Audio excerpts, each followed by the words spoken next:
ಆದ್ರೆ ಒಂದಂತೂ ನಿಶ್ಚಿತ, ನಿಮ್ಮ ವಿಜಯನ ಇವತ್ತು ಹೇಳ್ತಾ ಇದ್ದೇನೆ, ಚಾಮರಾಜನಗರದಲ್ಲಿ ಬಂದು ಇವತ್ತು ಹೇಳ್ತಾ ಇದ್ದೇನೆ, ಬರೆದಿಡ್ಕೊಳ್ಳಿ. ಮುಂದಿನ ವಿಧಾನಸಭಾ ಚುನಾವಣೆಯಲ್ಲಿ ಚಾಮರಾಜನಗರ ಜಿಲ್ಲೆಯ ಎಲ್ಲಾ ವಿಧಾನಸಭಾ ಕ್ಷೇತ್ರದಲ್ಲೂ ಕೂಡ ಭಾರತೀಯ ಜನತಾ ಪಾರ್ಟಿ ಗೆಲ್ತದೆ, ಕಮಲದ ಅರಳುತ್ತದೆ. ಅದಕ್ಕೆ ನೀವು ಸಹಕಾರ ಕೊಡಬೇಕಾಗಿದೆ, ನೀವೆಲ್ಲರೂ ಕೂಡ ಸಹಕಾರ ಕೊಡಬೇಕಾಗಿದೆ. ಅಭ್ಯರ್ಥಿಗಳು ಯಾರೇ ಆಗಲಿ ಭಾರತೀಯ ಜನತಾ ಪಾರ್ಟಿನ ಗೆಲ್ಲಿಸೋದ್ರ ಮುಖೇನ ಇವತ್ತು ಈ ಭಾಗದಲ್ಲೂ ಕೂಡ ಪಕ್ಷಕ್ಕೆ ಶಕ್ತಿ ತುಂಬತಕ್ಕಂಥ ಕೆಲಸ ನಾವು ಸೇರಿ ಮಾಡಬೇಕಾಗಿದೆ. ನಾನು ಮೊನ್ನೆ ದಿನ ಬೆಂಗಳೂರಿನಲ್ಲಿ ಎಲ್ಲ ಪಕ್ಷದ ಮುಖಂಡರ ಸಭೆ ನಾನು ಮಾತನ್ನು ಹೇಳಿದ್ದೇನೆ. ಮುಂದೆ ಯಾವುದೇ ಚುನಾವಣೆಗೆ ಬರಲಿ, ಜಿಲ್ಲಾ ಪಂಚಾಯತ್ ಚುನಾವಣೆ ಇರ್ಬೋದು, ತಾಲೂಕ್ ಪಂಚಾಯತ್ ಚುನಾವಣೆ ಇರ್ಬೋದು, ಯಾವುದೇ ಚುನಾವಣೆ ಬಂದರೂ ಸಹ ಅದ್ಯಾಕೆ ನಮ್ಮ ಕಾರ್ಯಕರ್ತರ ಚುನಾವಣೆ.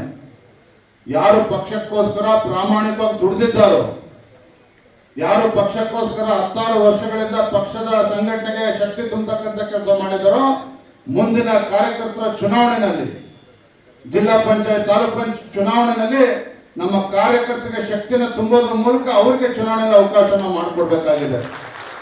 ಯಾಕೆಂದ್ರೆ MLA MP ಎಲ್ಲ ಎಲೆಕ್ಷನ್ಗೂ ಕೂಡ ತಾವು ದುಡಿತೀವಿ. ಆದ್ರೆ ಕಾರ್ಯಕರ್ತರು ಚುನಾವಣೆ, ಜಿಲ್ಲಾ ಪಂಚಾಯತ್ ಚುನಾವಣೆ ಬಂದ್ರೆ ನಾವು ಗಂಭೀರವಾಗಿ ತೆಗೆದುಕೊಳ್ಳೋದಿಲ್ಲ, ನನಗೂ ಕೂಡ ಗೊತ್ತಿದೆ.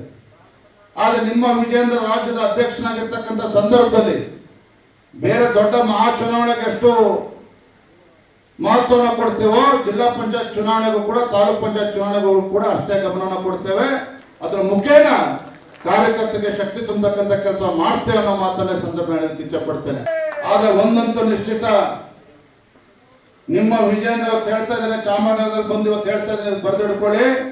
ಮುಂದಿನ ವಿಧಾನಸಭಾ ಚುನಾವಣೆಯಲ್ಲಿ ಚಾಮರಾಜನಗರ ಜಿಲ್ಲೆಯ ಎಲ್ಲಾ ವಿಧಾನಸಭಾ ಕ್ಷೇತ್ರದಲ್ಲೂ ಕೂಡ ಭಾರತೀಯ ಜನತಾ ಪಾರ್ಟಿ ಗೆಲ್ತದೆ, ಕಮಲದ ಅರಳುತ್ತದೆ.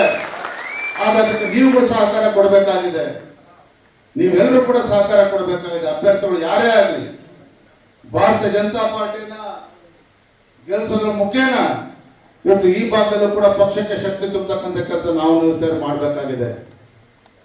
ನಾನು ಮೊನ್ನೆ ದಿನ ಬೆಂಗಳೂರಿನಲ್ಲಿ ಎಲ್ಲ ಪಕ್ಷದ ಮುಖಂಡರ ಸಭೆ ನಾನು ಮಾತನ್ನು ಹೇಳಿದ್ದೇನೆ. ಮುಂದೆ ಯಾವುದೇ ಚುನಾವಣೆಗೆ ಬರಲಿ, ಜಿಲ್ಲಾ ಪಂಚಾಯತ್ ಚುನಾವಣೆ ಇರ್ಬೋದು, ತಾಲೂಕ್ ಪಂಚಾಯತ್ ಚುನಾವಣೆ ಇರ್ಬೋದು, ಯಾವುದೇ ಚುನಾವಣೆ ಬಂದರೂ ಸಹ ಅದ್ಯಾಕೆ ನಮ್ಮ ಕಾರ್ಯಕರ್ತರ ಚುನಾವಣೆ. ಯಾರು ಪಕ್ಷಕ್ಕೋಸ್ಕರ ಪ್ರಾಮಾಣಿಕವಾಗಿ ದುಡಿದಿದ್ದಾರೋ, ಯಾರು ಪಕ್ಷಕ್ಕೋಸ್ಕರ 16 ವರ್ಷಗಳಿಂದ ಪಕ್ಷದ ಸಂಘಟನೆಗೆ ಶಕ್ತಿ ತುಂಬತಕ್ಕಂಥ ಕೆಲಸ ಮಾಡಿದಾರೋ, ಮುಂದಿನ ಕಾರ್ಯಕರ್ತರ ಚುನಾವಣೆಯಲ್ಲಿ, ಜಿಲ್ಲಾ ಪಂಚಾಯತ್ ತಾಲೂಕ್ ಪಂಚಾಯತ್ ಚುನಾವಣೆಯಲ್ಲಿ ನಮ್ಮ ಕಾರ್ಯಕರ್ತರಿಗೆ ಶಕ್ತಿನ ತುಂಬೋದ್ರ ಮೂಲಕ ಅವರಿಗೆ ಚುನಾವಣೆಯಲ್ಲಿ ಅವಕಾಶ ಮಾಡಿಕೊಡ್ಬೇಕಾಗಿದೆ. ಯಾಕೆಂದ್ರೆ MLA MP ಎಲ್ಲ ಎಲೆಕ್ಷನ್ಗೂ ಕೂಡ ತಾವು ದುಡಿತೀವಿ. ಆದ್ರೆ ಕಾರ್ಯಕರ್ತರು ಚುನಾವಣೆ, ಜಿಲ್ಲಾ ಪಂಚಾಯತ್ ಚುನಾವಣೆ ಬಂದ್ರೆ ನಾವು ಗಂಭೀರವಾಗಿ ತೆಗೆದುಕೊಳ್ಳೋದಿಲ್ಲ, ನನಗೂ ಕೂಡ ಗೊತ್ತಿದೆ. ಆದ್ರೆ ನಿಮ್ಮ ವಿಜಯೇಂದ್ರ ರಾಜ್ಯದ ಅಧ್ಯಕ್ಷನಾಗಿರ್ತಕ್ಕಂಥ ಸಂದರ್ಭದಲ್ಲಿ ಬೇರೆ ದೊಡ್ಡ ಮಹಾ ಚುನಾವಣೆಗೆ ಎಷ್ಟು ಮಹತ್ವವನ್ನು ಕೊಡ್ತೇವೋ, ಜಿಲ್ಲಾ ಪಂಚಾಯತ್ ಚುನಾವಣೆಗೂ ಕೂಡ ತಾಲೂಕ್ ಪಂಚಾಯತ್ ಚುನಾವಣೆಗೂ ಕೂಡ ಅಷ್ಟೇ ಗಮನವನ್ನು ಕೊಡ್ತೇವೆ.